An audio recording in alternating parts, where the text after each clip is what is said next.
সালাত আদায় যে করে না, ওই ব্যক্তি যদি কোনো পশু জবে করে, মুরগি জবে করে, খাসি জবে করে, বকরি জবে করে, মহিষ জবে করে, গরু জবে করে, হালাল যত প্রাণী আছে এগুলো যদি জবে করে, তাহলে ওই জবেকৃত গোশত মুসলমানের জন্য হারাম।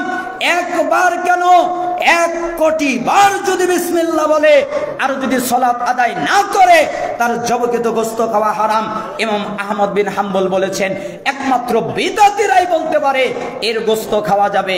যারা সুন্নাহপন্থী, যারা আহলুল হাদিস, যারা আহলুস সুন্নাহ ওয়াল জামাত, তারা একমত যে বেনামাজির জবকৃত গোশত খাওয়া হালাল নয়।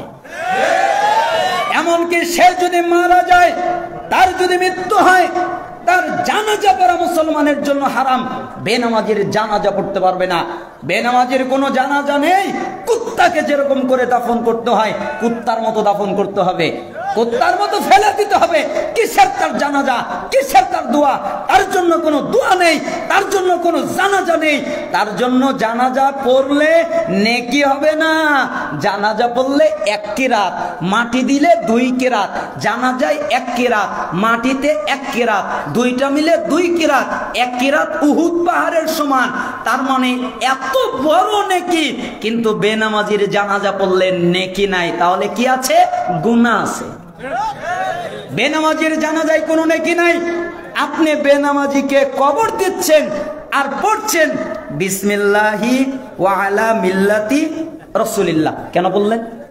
ও তো সারা জীবন রাসূলকে মানেনি, ও তো শয়তানকে মেনেছে, ও তো শয়তানের আনুগত্য করেছে, ও তো শয়তানের ইবাদত করেছে। বিসমিল্লাহি আলা মিল্লাতি ইবলিস, আমি ওকে ইবলিসের মিল্লাতে রাখলাম। কিসের? মুহাম্মদের মিল্লাত। আগে মুহাম্মদকে মানুক, আগে মুহাম্মদ সাল্লাল্লাহু আলাইহি সাল্লামের আনুগত্য করুক, আগে আল্লাহ তাআলার ইবাদত করুক, আগে সালাত আদায় করুক। সালাত হলো আল্লাহর ইবাদত। সালাত আদায় না করা শয়তানের ইবাদত। শয়তান বলেছে সালাত পড়ো না, আল্লাহ বলেছেন সালাত পড়ো। যারা সালাত পড়ে ওরা আল্লাহর ইবাদত করে, যারা সালাত না পড়ে ওরা শয়তানের ইবাদত করে।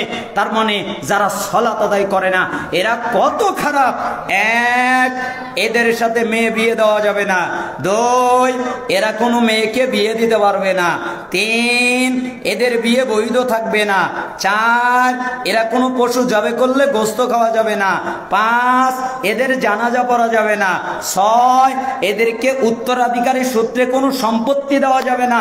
তাহলে বেনামাজি কত খারাপ। এর দ্বারা কি বুঝলেন? নামাজ আদায় করবেন, সালাত আদায় করবেন না ত্যাগ করবেন? রাজি আছেন সবাই? কে কে রাজি? 2 হাত উঁচু করে দেখান। লিল্লাহি তাকবীর। হে আল্লাহ, আমরা আর সালাত ত্যাগ করব না, আমরা আর সালাত ত্যাগ করব না। আল্লাহ আপনাদের কবুল করুন। হাত নামান।